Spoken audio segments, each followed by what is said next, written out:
Otro ejemplo importante es el Iron Bridge. Como todo inició en Inglaterra, Inglaterra fue el primero en hacer un puente metálico, pero hecho completamente de metal. Y si lo comparamos con nuestros puentes de Roma, que lo habíamos visto, nos damos cuenta de que los elementos son mucho más esbeltos. ¿Y qué más? Si nos vamos a nuestro ejemplo del puente romano, recordando un poco cómo funcionaba este puente funcionaba porque eran arcos sucesivos. Entonces, como este arco de acá transmitía una fuerza horizontal, este arco de su lado transmite igual una fuerza horizontal contraria. Entonces, ambos se contrarrestan. Igual de la forma en este arco de aquí va a provocar una fuerza horizontal que se va a contrarrestar con el de su lado. Entonces yo estaba obligado a eso, a hacer arcos sucesivos. En cambio, en el puente metálico ya no. En el puente metálico tranquilamente lo solucionaba con un arco. ¿Cuál era el problema acá? Que si yo pongo un arco más grande, los pilares van a tener que ser más robustos para poder soportar las cargas laterales, para poder soportar su peso propio también. Todo eso se ve solucionado con un puente metálico. Pero para ese entonces la gente pensaba que este puente se iba a derrumbar en cualquier momento. No estaban confiados, porque la gente estaba acostumbrada a ver elementos estructurales grandes para sentirse seguros. Pero conforme va pasando el tiempo, este puente ya se convierte en un hito de ingeniería. Y con estos ejemplos que vemos podemos darnos cuenta de algo. Podemos manejar el mismo sistema estructural, pero cambiando el material que usamos, podemos optimizarlo. Y no solo en material, sino en presupuesto y en tiempo de construcción.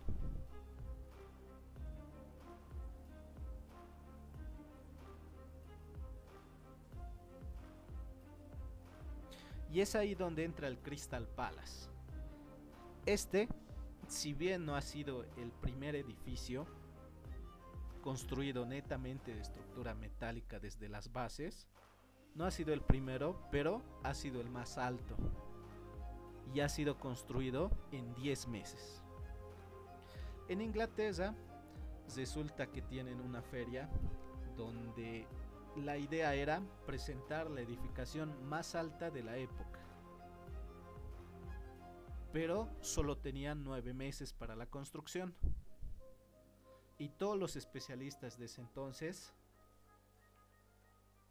habían dicho que era algo imposible. No se había considerado aún al yeso capaz de poder hacer una estructura tan grande. Entonces aparece un agricultor, el cual propone una estructura parecida a un invernadero, el cual se iba a hacer netamente de estructura metálica. Y no solo eso, sino que estas piezas metálicas podían ser recicladas. O sea, podían armar la estructura metálica para el concurso, listo, después lo desarmamos y que se usen en otros proyectos. Por eso se había escogido a las estructuras metálicas. 1.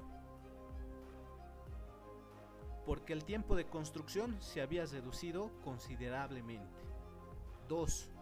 El material tenía mejores propiedades mecánicas. Y 3.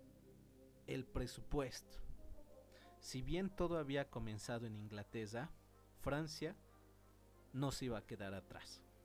Entonces, ellos necesitaban una escultura que sea capaz de llamar la atención para poder competir con Inglaterra, porque ambos se habían metido en lo que era la siderurgia, la explotación del yeso para su industrialización. Entonces estaban en competencia. Inglaterra ya tenía su puente, ya tenía su edificación más alta. ¿Qué hacemos? Bueno, haremos una torre que sea mucho más alta, algo jamás antes visto. Y comparémoslo con las pirámides de Giza. Vamos a hablar con factos, con datos. Primero, altura. ¿Cuánto ha sido la altura de la Torre Eiffel?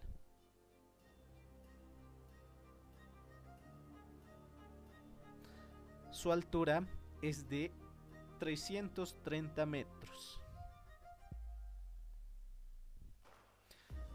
Y de las pirámides de Giza son aproximadamente 146 metros.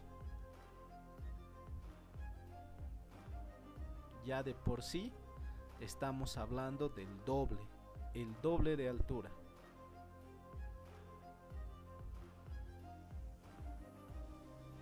...146 metros. Ya, la base de la Torre Eiffel es de 125 metros.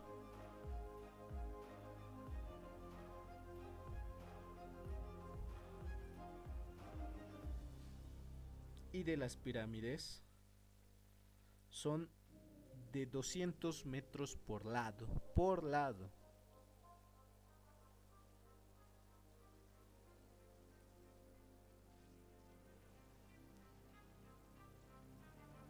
Tiempo de construcción.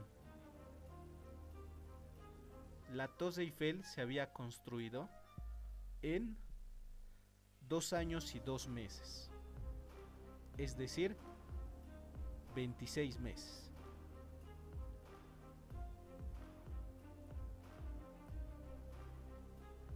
Dos años aproximadamente. En cambio, las pirámides en 20 años.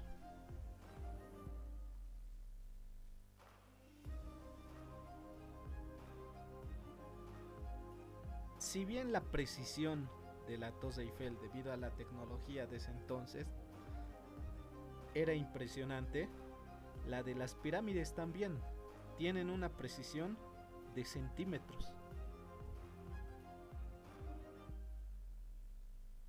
¿A qué quiero llegar con esto? Quiero que se note la optimización estructural,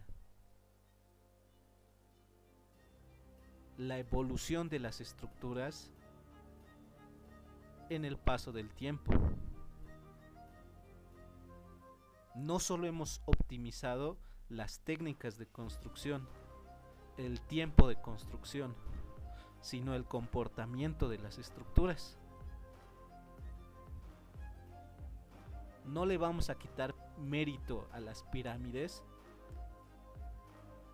porque al final no tienen comparación. Las pirámides pesan algo de 6 millones de toneladas. En cambio, la Torre Eiffel, 10.000 toneladas. No hay punto de comparación. Pero veamos el comportamiento. Si bien en ese entonces de las pirámides lo único que tenían a la mano eran bloques de piedra, bloques de granito, de caliza, que son con las que se han construido, para poder hacer la estructura más alta en ese entonces, han necesitado 6 millones de toneladas de material. 6 millones aproximadamente. En cambio, para la Torre Eiffel, que duplica su altura, se necesitaron 10.000 toneladas de acero.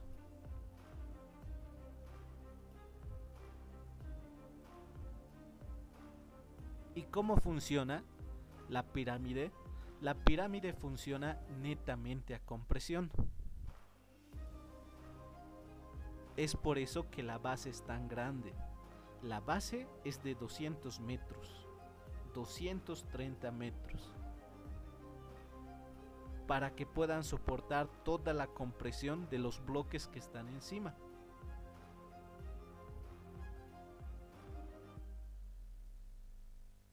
Y aparte, dependían de su peso propio. ¿Por qué? Porque su peso propio era el que les daba estabilidad. Si llegaba el viento,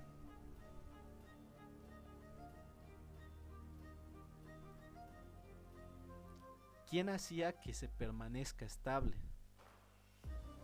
Su peso propio. Y al ser tan pesado, el viento era irrelevante. Pero eso ya no ocurre en la Torre Eiffel. Si mal no me equivoco, debido a las ráfagas de viento que hay en París, la torre llega a deformarse aproximadamente 12 centímetros.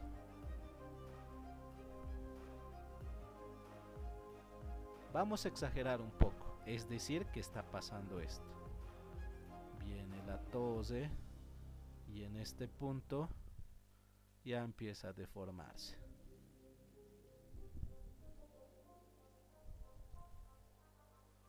¿Y qué sabemos? Que entre más alto sea la estructura, las cargas de viento son mayores. A mayor altura, más fuerte es el viento.